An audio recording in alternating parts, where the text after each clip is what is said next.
সাইমান খাবার নিয়ে দরজাটা বন্ধ করে পেছনে ঘুরতেই দেখল নাফিসা ঘুম থেকে উঠে বসে আছে, গোল গোল চোখে অবাক ভঙ্গিতে তাকিয়ে আছে তার দিকে। সাইমান ধীর পায়ে এগিয়ে এসে খাবারের প্যাকেটটা টেবিলের ওপরে রাখলো। তারপর নরম গলায় বলল, ফ্রেশ হয়ে এসো, ওয়াশরুমে গিয়ে খাবার আনা হয়েছে, খেয়ে নেবে। নাফিসা কিছুক্ষণ ইতস্ত করে গলা কাঁপিয়ে জিজ্ঞেস করলো, আপনি এখানে থাকবেন? সাইমান গম্ভীর চোখে তাকালো তার দিকে, ঠোঁট বাঁকিয়ে হেসে উত্তর দিল, শুধু থাকবো না, অনেক কিছুই করবো আজকে। নাফিসা অবুঝ বাচ্চার মতো চাহনিতে তাকিয়ে রইল সাইমানের দিকে। সাইমান চোখটা সরু করে তাকালো, মৃদু ভঙ্গিতে বলল, ইডিয়েট।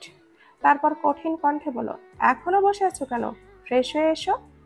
নাফিসা তাড়াহুড়ো করে উঠে ওয়াশরুমে ঢুকে গেল। কিছুক্ষণ পর ফ্রেশ হয়ে বেরিয়ে এলো। বেরিয়ে এসে দেখল সাইমান খালি গায়ে, শুধু একটা প্যান্ট পরে খাটের ধারে বসে ফোনে কারোর সঙ্গে কথা বলছে। শক্ত বুক, প্রশস্ত কাঁধ আর গাম্ভীর্যে ভরা চেহারা দেখে নাফিসার বুকটা কেমন যেন কেঁপে উঠল। তার চোখ যেন অজান্তেই সাইমানকে গিলে খাচ্ছে। কথা শেষ করে ফোনটা রেখে ঘুরে তাকাতেই সাইমান লক্ষ্য করল নাফিসা চুপচাপ তাকিয়ে আছে তার দিকে। সাইমান হালকা হেসে বলল, এভাবে তাকানোর কিছু নেই, সবই তো তোমার, পালিয়ে যাচ্ছি না, পরে মন ভরেও দেখতে পারবে। এখন এসো, বসো, খেয়ে নাও। নাফিসা লজ্জায় মাথা নিচু করে গুটিসুটি পায়ে এগিয়ে এসে খাটের ওপরে বসল। সাইমান ওয়াশরুমে গিয়ে নিজে ফ্রেশ হয়ে এলো। ফিরে এসে খাবারের প্যাকেটটা খুলে নাফিসার সামনে বসলো। ভাত মাখতে মাখতে এগিয়ে দিল তার দিকে। নাফিসা লজ্জায় তাড়াহুড়ো করে বলল, আমি নিজেই খাচ্ছি, আপনাকে খাওয়াতে হবে না। সাইমান চোখ গম্ভীর করে ধমকে উঠল, তোমাকে কথা বলতে বলেছি, চুপচাপ বসো, বেশি কথা শিখে গেছো। ধমক খেয়ে নাফিসা গুটিসুটি মেরে চুপ হয়ে গেল। সাইমান নিজের হাতে ভাত মাখিয়ে একে একে নাফিসার মুখে তুলে দিতে লাগলো। মাঝে মাঝে নিজেও খাচ্ছে। খাওয়া শেষ হলে প্যাকেটটা তুলে ডাস্টবিনে ফেলে দিল সাইমান। তারপর ওয়াশরুমে গিয়ে হাত মুখ ধুয়ে এলো। ফিরে এসে দেখলো নাফিসা খাটের ওপরে গোল হয়ে বসে আছে। সাদা রঙের কলেজ ড্রেস পরা, চুলগুলো এলোমেলো হয়ে আছে, তবুও দেখতে মায়াবী লাগছে। সাইমান দাঁড়িয়ে কয়েক মুহূর্ত চুপচাপ তাকিয়ে রইল তার দিকে। সাইমান ধীর পায়ে এগিয়ে এলো নাফিসার দিকে, এক মুহূর্তের জন্য সামনে দাঁড়িয়ে রইল।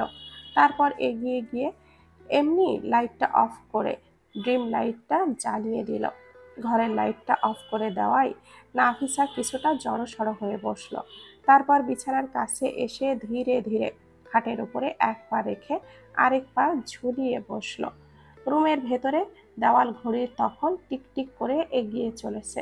সাইমান একবার চোখ তুলে সেই ঘড়ির দিকে, কাঁটা তখন 12তে পৌঁছালো। নাফিসা গোল গোল চোখে তাকিয়ে আছে কেবল সাইমানের দিকে। বুকের ভেতর দম বন্ধ করা উত্তেজনা, ঠোঁট কাঁপছে, শ্বাস প্রশ্বাস যেন ভারী হয়ে আসছে।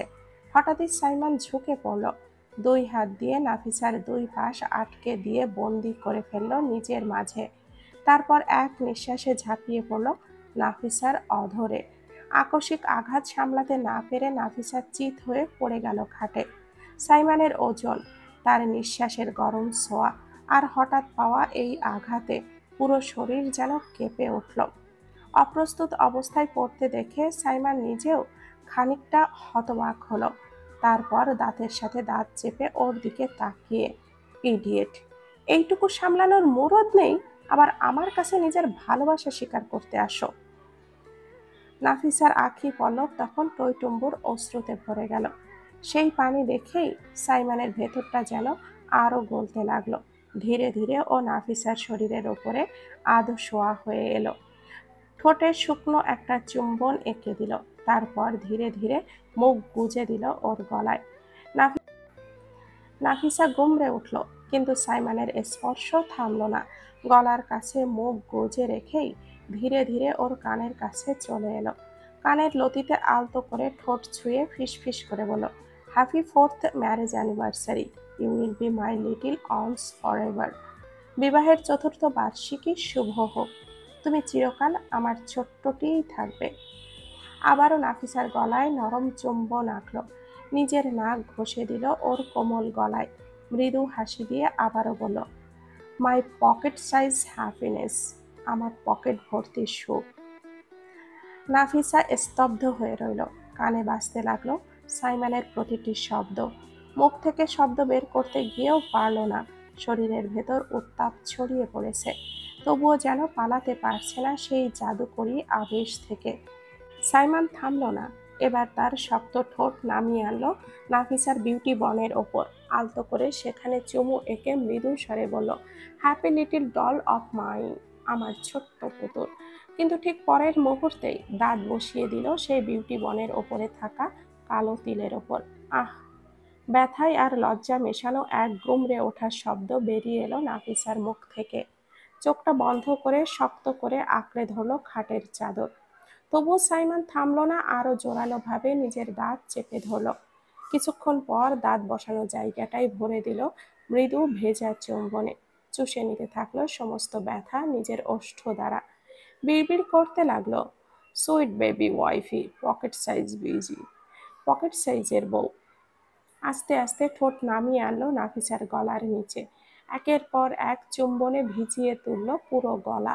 নাফিসার শরীরের প্রতিটি স্নায়ু কেঁপে উঠছে, নিঃশ্বাস ভারী হয়ে আসছে। সাইমনের হাত নেমে এলো নাফিসার জামা ভেদ করে ভেতরে। গরম তালুর স্পর্শ করলো নাফিসার পেট। নিজেকে কোনো রকমের সামলিয়ে সঙ্গে সঙ্গেই নাফিসা নিজের হাত দিয়ে সাইমনের হাতটাকে আটকে দিল। নিজের কাজে ব্যাঘাত ঘটায়। মুহূর্তেই সাইমনের ভুরু কুঁচকে উঠল। মাথা উঁচু করে তাকালো নাফিসার দিকে। চোখ দুটো লালচে হয়ে আসে, ঠোঁট শক্ত করে চেপে ধরা। সুইট বেবি ওয়াইফি, কি হলো? সাইমনের কণ্ঠে নেশা, চোখ মুখ দেখে সহজেই বোঝা যাচ্ছে হরমোনের তাড়নায় পাগল করে দিচ্ছে ওকে। নাফিসা জোরে জোরে শ্বাস নিচ্ছে, চোখে চোখ রেখে সাইমনকে বলল, আপনি এতদিন আমাকে নিজের থেকে দূরে রেখেছেন কেন? না বলা পর্যন্ত আমাকে স্পর্শ করতে পারবেন না। সাইমনও জোরে জোরে শ্বাস নিতে লাগলো। সে নাফিসার ওপর থেকে সরে গিয়ে পাশে সাটপাট হয়ে শুয়ে পড়ল। রুমে নীরবতা নেমে এলো। নাফিসার ভেতরে হঠাৎ দ্বিধার ঢেউ উঠল। মনে হলো হয়তো ভুল সময়ে ভুল কথা বলে ফেলেছে। সাইমন কি রেগে গিয়েছে? কিন্তু ওর তো কিছু করার নেই। সাইমন ওকে এখনো নিজের রহস্যের আড়ালেই রেখেছে। নাফিসা নিজেকে স্থির করতে পারছে না, কিন্তু পরক্ষণেই সাইমন নাফিসাকে নিজের দুই হাত দিয়ে টেনে নিজের গায়ের ওপরে শুইয়ে দিল। নাফিসা অনুভব করলো তার হৃদয় ধকধক করছে, সমস্ত শরীর উত্তেজনার ঝাপটায় কেঁপে উঠছে।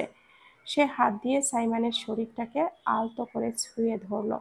সাইমন ওর মাথায় হাত বুলিয়ে ধীরে ধীরে কণ্ঠে স্নেহ মিশিয়ে বলল, আমার পিচ্ছি পুতুলের থেকে এত বছর আমি দূরে ছিলাম, কারণ আমি চাইনি তোমাকে আগে থেকেই সম্পর্কের বেড়াজালে বাধা দিতে। আমি চাইতাম তুমি প্রস্তুত হও, আমার হাত ধরে সত্যের সঙ্গে দাঁড়াও। আমি চাইতাম তুমি নিজে চাও, নিজে বোঝো কতটা মূল্যবান তুমি আমার জীবনে। তুমি নিজে থেকে আমাকে গ্রহণ করো, তোমার সমস্ত আবেগ আমাকে ঘিরে হোক, জোর জবরদস্তি করে না।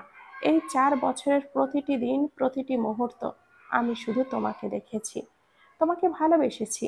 আর আজ তোমার কাছে আসা হলো, কারণ আমি আর অপেক্ষা করতে পারছি না। নাফিসা কেবলই নীরবে মাথা উঁচু করলো, সাইমনের চোখে চোখ রেখে হৃদয়ে অনুভব করলো সব অপেক্ষা, সব রহস্য, সব ধৈর্য ছিল সার্থক। আজকে আমাদের বিবাহ বার্ষিকী, এটা আপনি মনে রেখেছেন? সাইমন নিজের উত্তেজনা সামলাতে পারছে না। সে নাফিসার দিকে তাকালো একবার, তারপর এক ঝটকায় নাফিসাকে নিজের নিচে টেনে ফেলল। ওর ওপর আধো শোয়া হয়ে সে তার চোখে থাকা নেশা আর উন্মাদনা প্রকাশ করলো। নাফিসা কিছুটা হেলাফেলা করে তাকালো, কিন্তু সাইমনের চোখের দিকে তাকিয়ে বোঝার চেষ্টা করলো যে সে কি হতে যাচ্ছে। সাইমন গা ভরে ফিসফিস করে বলল, প্লিজ আর একটা কথাও জিজ্ঞাসা করিস না বউ, আমার হরমোন আর আমাকে শান্ত হতে দিচ্ছে না। বলেই নাফিসার অধরে তার অধর মিলিয়ে দিল। উন্মাদের মতো করে তার হালাল বউয়ের অধর নিজের আয়ত্তে নিচ্ছে। নাফিসা সাইমনের উন্মাদনাকে সামলাতে না পেরে নিজের হাত দিয়ে তার পিঠটা আঁকড়ে ধরল। সাইমন এবার নাফিসার অধর ছেড়ে দিয়ে গলায় চুমু দিয়ে ভিজিয়ে দিতে থাকলো। মাঝে মাঝে ছোট ছোট কামড় বসিয়ে দিচ্ছে। নাফিসা তার স্বামী নামক হালাল পুরুষের স্পর্শগুলো সামলে নিচ্ছে, যদিও বা অনেক বেগ পেতে হচ্ছে। কিছু সময় পর সাইমন নাফিসার গলা থেকে মুখ তুলে আবারও নাফিসার অধরে নিজের অধর মিলিয়ে দিল। এবার শুধু অধরের আক্রমণ করেই থেমে নেই, নিজের শক্ত হাত গলিয়ে দিল নাফিসার জামা ভেদ করে। পুরো শরীর জুড়ে ওর হাতের বিচরণ শুরু করলো। তারপর ধীরে ধীরে হাত আরো ওপরে নিয়ে গেল, নাফিসার নারী সত্তাকে স্পর্শ করে চাপ প্রয়োগ করতেই নাফিসা মৃদু গঙ্গিয়ে উঠল। সাইমন এবার নাফিসার জামার ভেতর হাত থেকে বারবার নাফিসাকে হালকা উঁচু করে চেনটা টেনে নিচে নামিয়ে দিল। নাফিসা আটকে উঠল, জোরে জোরে নিঃশ্বাস নিয়ে নিজের হাত সাইমনের হাতের উপরে দিয়ে বাধা দিতে গেলে সাইমন নাফিসার দিকে একবার তাকিয়ে ওর জামাটা এক টান দিয়ে খুলে টান মারল। নাফিসা লজ্জায় মাথা নিচু করে সাইমনের বুকে মাথা গুজে দিয়ে নিজেকে আড়াল করতে চাইল। আচ্ছা, ড্রিম লাইটের আলো, সেটা বুঝতে পেরেই সাইমনের ঠোঁটের কোণায় মৃদু হাসির রেখা দেখা দিল। সাইমন তার পিচ্চি বইয়ের ওই বাহু ধরে নিজের বুকের থেকে ছাড়িয়ে নিয়ে শুইয়ে দিল বালিশের ওপর। আস্তে আস্তে বাকি বস্ত্র চারিদিকে ছড়িয়ে ছিটিয়ে থাকলো। নাফিসা আর বাধা দিল না তার স্বামী জানকে। ৩৪ বছরের সাইমন জীবনে প্রথমবার তার হালাল নারীর প্রকৃত স্পর্শে এলো। সেই মুহূর্তে যেন সব হিসেব, দিন তারিখ, দায়িত্ব সব ভুলে গেল সে। শুধু এক অজানা নেশা, এক অদম্য আকর্ষণ তাকে ঘিরে ফেলল। নাফিসার শরীরের উষ্ণতা তার বুকের ভেতর ঢেউ তুলে দিল। সাইমনের চোখে তখন একরাশ ঝড়, ভালোবাসা, চাওয়া আর দমিয়ে রাখা আবেগের বিস্ফোরণ। সে যেন নিজের সমস্ত হুঁশ হারিয়ে বসল। চারপাশ থমকে গেল, শুধু রয়ে গেল দুজনার নিঃশ্বাসের আওয়াজ, বুকের ভেতর ঢাকের মতো বাজতে থাকা হৃদস্পন্দন। নাফিসা হাঁসফাঁস করতে লাগলো, শ্বাস প্রশ্বাস ভারী হয়ে উঠল। তবুও সাইমনের হুঁশ নেই, যেন অচল। সে নিজের আবেগে এতটাই মগ্ন হয়ে পড়েছে যে এক চুল সরতেও নারাজ। তার ভেতরে জমে থাকা বছরের পর বছর জমিয়ে রাখা আকুলতা আজ যেন মুক্তির পথ খুঁজে পেল। ধীরে ধীরে ঘর ভরে উঠল দুজনার নিঃশ্বাসে, একে অপরের শরীর থেকে ভেসে আসা তাপে।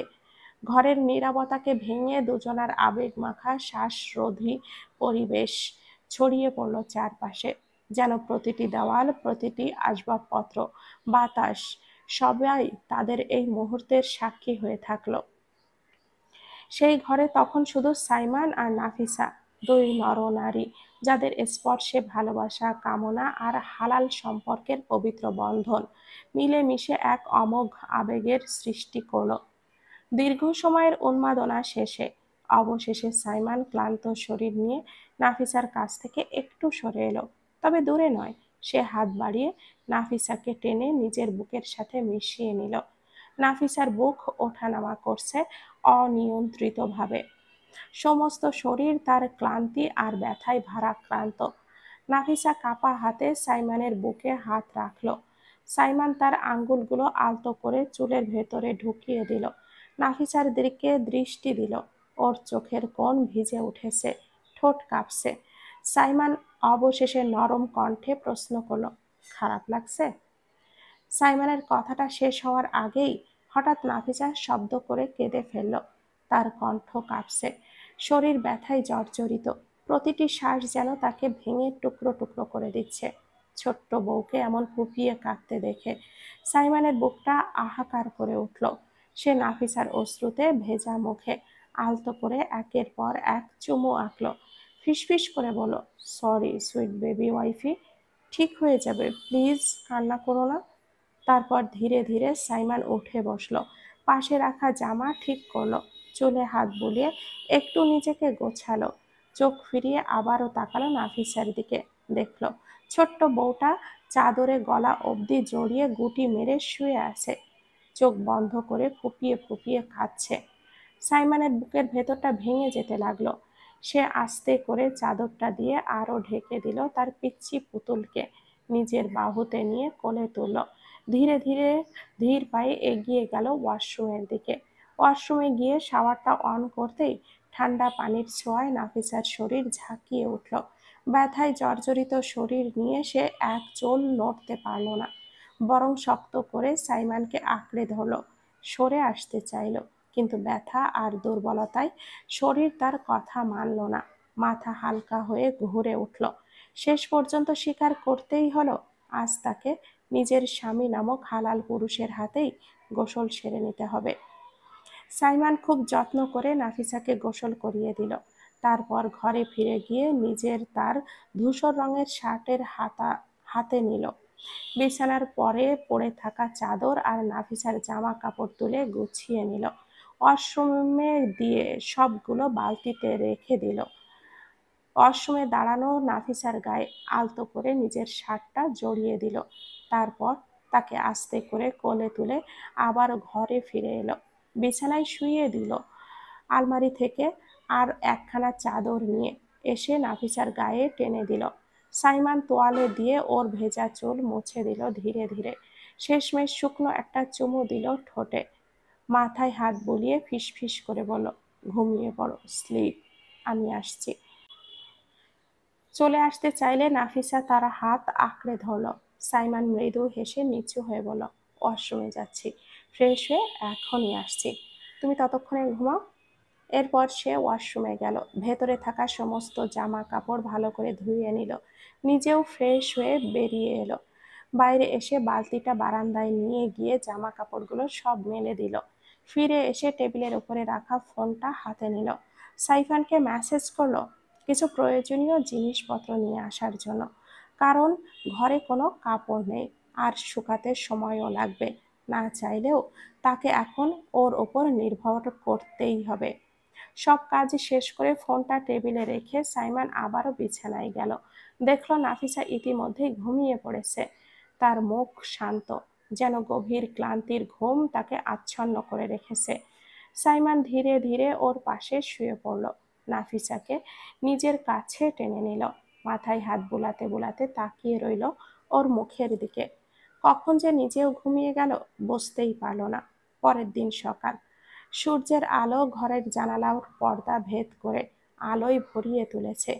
ঘড়িতে তখন সকাল 10টা। নাফিসা এখনো সাইমানের বুকে মাথা রেখে ঘুমিয়ে আছে। অন্যদিন হলে ভোরে উঠে যেত, কিন্তু আজ ক্লান্তি তাকে গভীর ঘুমে আবদ্ধ করে রেখেছে। হঠাৎ বাইরের দরজায় শব্দে হঠাৎ বাইরের দরজার শব্দে সাইমনের চোখ মেলে গেল। একটু ধাতস্থ হয়ে সে চারপাশে তাকালো। তারপর আলতো করে নাফিসার দিকে ফিরল। দেখল সে তখনও ঘুমে তলিয়ে আছে। নাফিসার গালে আলতো করে চুমু দিয়ে সাইমান খুব সাবধানে উঠে দাঁড়ালো।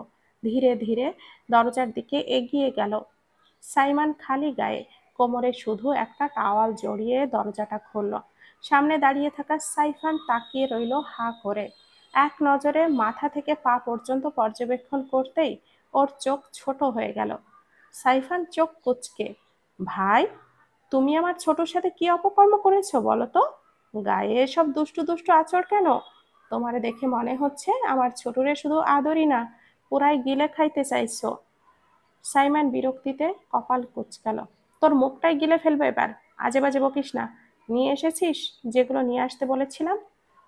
সাইফান অভিযোগ ভরা গলায় বলল, ছি ভাইয়া, ছি, আমার ছোটর সাথে এমন এমন অপকর্ম, আবার আমাকে, এই গরিব সিঙ্গেল মানুষকে দিয়েই সব আনাচ্ছ। সাইফানের হাত থেকে ব্যাগটা নিয়ে এক প্রকার ছিনিয়ে দরজাটা বন্ধ করে দিল। সাইমন ভেতরে ঢুকতেই সাইফান আবারও গলা ঝাড়ল, তোমাদের দিন এখন, আহা, আমি যে এখনো একটা আঁচড়ও পাইলাম না কারোর কাছ থেকে, শুধু মশার কামড় ছাড়া, হাই। সাইমন দরজাটা বন্ধ করে হাতে থাকা ব্যাগটা টেবিলের উপরে রাখলো। তারপর ব্যাগ থেকে একটা প্যান্ট বের করে দ্রুত পরে নিল। চোখ গেল বিছানায় শুয়ে থাকা নাফিসার দিকে। এখনো গভীর ঘুমে আচ্ছন্ন তার বউটা। ধীরে ধীরে কাছে এগিয়ে গিয়ে শুয়ে পড়লো ওর পাশেই। নাফিসার পরনে তার নিজেরই শার্ট। একবার মুখটা ভালো করে পর্যবেক্ষণ করলো। ঘুমিয়ে থাকার দরুন আরো বেশি মায়াবী লাগছে তার পিচ্চি পুতুলটাকে। তারপর শার্টটাতে হাত বুলিয়ে দুই একটা বোতাম আলগা করে নিয়ে মুখ গুজে দিল বুকের গভীরে। নাক বোলাতে বোলাতে মাঝে মাঝে হালকা চুমু এঁকে দিতে লাগলো। গভীর ঘুমের মধ্যেও এভাবে স্পর্শ করায় নাফিসার ঘুমের ব্যাঘাত ঘটল। পিটপিট করে চোখ খুলে সাইমনকে এভাবে তার এত কাছে দেখে লজ্জায় লাল হয়ে গেল। মুহূর্তের মধ্যেই রাতের কথা স্মরণ হতেই লজ্জায় সাইমনকে হাত দিয়ে সরাতে চাইল, কিন্তু এই নির্লজ্জ স্বামী নামক পুরুষ কি সহজে সরতে চায়? সে নিজের কাজে বাধা পেয়ে জেদি ভঙ্গিতে নাফিসার বুকের ওপরে মুখ গুজে রেখেই বলল মৃদু স্বরে, সুইট বেবি ওয়াইফি, তুমি যতই সরাতে চাও আমি ছাড়ছি না। রাতের পরে মনে হচ্ছে আমি তোমাকে এখনো পুরোটা পাইনি। নাফিসার চোখ বড় বড় করে তাকালো, বুক ধকধক করছে, মনে হচ্ছে শরীরের ভেতরটা আবারও আগুনের মতো জ্বলে উঠছে। তবুও লাজুক কণ্ঠে মিনমিন করে বলল, ওঠেন তো, অনেক বেলা হয়ে গেছে, ভাইয়ারা হয়তো আমাদের জন্য অপেক্ষা করছে। সাইমন এক ঝটকায় মুখ তুলে তাকালো ওর দিকে, চোখে মুখে এক অদ্ভুত উন্মাদনা, ঠোঁটে হালকা এক চওড়া হাসি। পড়তে দাও, বেশি কথা বলো না আমার পিচ্ছি বউ। কথাটা বলে আবারও নিজের ঠোঁট নামিয়ে আনলো। এবার একের পর এক চুম্বনে ভরিয়ে তুলল নাফিসার গলা আর বুকের মাঝামাঝি অংশ। নাফিসা হাত দিয়ে ওকে ঠেকাতে গেলেও সাইমন তার হাত দুটো ধরে খাটের উপরে চেপে ধরল, তারপর দাঁত বসিয়ে দিল নরম চামড়ায়। আহ! ব্যথায় মিশ্রিত এক গুমড়ে ওঠার শব্দ বেরিয়ে এলো নাফিসার ঠোঁট থেকে। সাইমন সেই শব্দ শুনে আরো পাগল হয়ে উঠল। দাঁত বসানো জায়গাটায় সঙ্গে সঙ্গে মুছে দিল ভেজা চুম্বনে, যেন ব্যথা আর লজ্জা দুটোই চুষে নিয়ে শুধু আদরে ভরিয়ে দিতে চাইছে। নাফিসার চোখ ভরে উঠছে অশ্রুতে, কিন্তু সেটা আর পুরোপুরি দুঃখের নয়। তার বুকের ভেতর মিশে আছে ভালোবাসা, আবেগ আর স্বামীর ছোঁয়ার প্রতি অদ্ভুত এক আত্মসমর্পণ। সাইমন ফিসফিস করে বলল, তুমি আমার, শুধু আমার, আজীবন তুমি আমার পকেট সাইজ সুখ, আমার ছোট্ট পুতুল। নাফিসা আর কিছুই বলল না, শুধু চোখটা বন্ধ করে মাথা গুজে দিল সাইমনের বুকে আর জড়িয়ে ধরল তাকে। ঘর আবারও ভরে উঠল দুজনার নিঃশ্বাসে, একে অপরের দম বন্ধ করা আবেগে। সাইফার নিজের সাথে বকবক করতে করতে তাদের জন্য বরাদ্দে থাকা ঘরে ঢুকলো। ভেতরে গিয়ে দেখে রাজীব ফোনে ব্যস্ত। চুপচাপ দরজার কাছে দাঁড়িয়ে কান পাতল। রাজীব নরম স্বরেই বলছে, প্লিজ বেবি, রাগ করো না, আমি ছুটি নিয়েই নিব। এখন তুমি একা একা শপিংটা করে নাও। আমি চাই বিয়ের পর তোমার সাথে সময়টা আরো বেশি করে কাটাতে, তাই একটু দেরি করে ছুটি নিচ্ছি। বোঝার চেষ্টা করো, বিয়ের আগে যদি বাসরের নিয়ম থাকতো আমি অনেক আগেই ছুটি নিয়ে নিতাম, কিন্তু নিয়ম তো বিয়ের পরেই বাসর করা, তাই ছুটিও দেরিতে নিচ্ছি যাতে করে তোমাকে সময়টা বেশি দিতে পারি বেবি। ওপাশ থেকে কি উত্তর এলো সেটা সাইফানের কানে পুরোপুরি পৌঁছালো না, শুধু দেখলো রাজীব হঠাৎ ফোনটা কানের থেকে সরিয়ে বাংলার প্যাঁচার মতো করে মুখ করে ফোনের দিকে তাকাচ্ছে। তারপর দাঁত কেলিয়ে হেসে ফোনটা অফ করে দিয়ে ধপ করে খাটের ওপরে লম্বা করে শুয়ে পড়ল। সাইফান চোখ বড় বড় করে রাজীবের দিকে তাকিয়ে, আরে বাবা, রাজীব ভাই তো এমনিতেই ভদ্র সাজে, কিন্তু ভেতরে ভেতরে যে এক নাম্বারের পাজি তা কে জানতো। একেবারে মধু খাওয়ার জন্য অস্থির, শুধু অমৃতার কথা বলল আমাকে, কিন্তু নিজে পুরো মধুর চাকটাই খাবারের জন্য বসে আছে। সেটা লুকালো কেন? একটা শয়তানি হাসি দিয়ে, আজকে রাজীব ভাইকে ছাড়বো না, মুখ থেকে সব বের করিয়েই ছাড়বো, বলেই এগিয়ে গিয়ে রাজীবের পাশে শুয়ে পড়ে রাজীবকে জড়িয়ে ধরল। রাজীব চোখটা বন্ধ করেছিল, হঠাৎ এমন আচরণে আঁতকে উঠে চোখ মেলে বলল, এই সাইফান, কি করছো? ছাড়ো আমাকে। সাইফান গম্ভীর গলায় বলল, না ভাই, আজকে ছাড়ছি না। তুমি শুধু অমৃতার কথা বললে, কিন্তু মধুর চাক খাওয়ার জন্য যে উতলা হয়ে আছো সেটা বললে না কেন? আজ তোমার কাছ থেকে সব শুনেই ছাড়বো। রাজীব তড়িঘড়ি করে নিজেকে ছাড়িয়ে নিয়ে উঠে বসলো। সাইফান, তুই আমার ভাই, আমি সব বলবো, কিন্তু এভাবে চেপে ধরিস না। আমার হবু বউ যদি দেখে তাহলে হবু হবু বউই থেকে যাবে, বউ আর হয়ে উঠবে না। সাথে শুধু বিয়ে ভেঙেই দেবে না, আর ভাঙার আগে আমাকে মেরেও ফেলবে। প্লিজ ছোট ভাই, আমার থেকে দূরে থাক। সাইফান দুষ্টু হাসি দিয়ে আবারও এগিয়ে আসতে গেলে রাজীব তাড়াতাড়ি করে খাটের পাশে রাখা নিজের শার্টটা হাতে তুলে নিয়ে দৌড়ে দরজা খুলে বাইরে বেরিয়ে গেল। সাইফানও দরজা পর্যন্ত ছুটল, কিন্তু তার আগেই রাজীব উধাও। বিছানায় ফিরে এসে সাইফান পেট চেপে ধরে হো হো করে হেসে উঠল। আহা ভাই, জীবনে একটাই সমাধান, বিয়ে ছাড়া আর উপায় নাই। ভবিষ্যৎ বউ হয়তো আমার জন্যই এখন কান্নার বন্যা বইয়ে দিচ্ছে, তাই আর অপেক্ষা না করে তাড়াতাড়ি করে বিয়ের ব্যবস্থা করতেই হবে। তারপর ইচ্ছে মতো যখন খুশি তখন অমৃত খাবো। আহা, শান্তি শান্তি। বলতে বলতেই বালিশে মাথা দিয়ে ঘুমিয়ে গেল সাইফান। গভীর ঘুমে তখনও মগ্ন সাইফান। হঠাৎ কেউ কানে খোঁচা দিতেই বিরক্তিতে তার চোখ মুখ কুঁচকে উঠল। উফ, কে রে আবার? ঘুমের শান্তি নাই, কিন্তু আবারও একই কাজ, এবার আরো জোরে। ঘুমটা একেবারেই ভেঙে গেল, রাগে গজগজ করতে লাগলো। এই কে রে? কে বাল? ঘুমের মধ্যে একটু বইয়ের কাছ থেকে অমৃত খেতে যাচ্ছিলাম, একটুখানি, তাও স্বপ্নের মধ্যে এসে ব্যাঘাত দিল। শালা আজ ধরে পশ্চাৎ দেশে লাথি মারবই। বলেই হঠাৎ উঠে বসলো।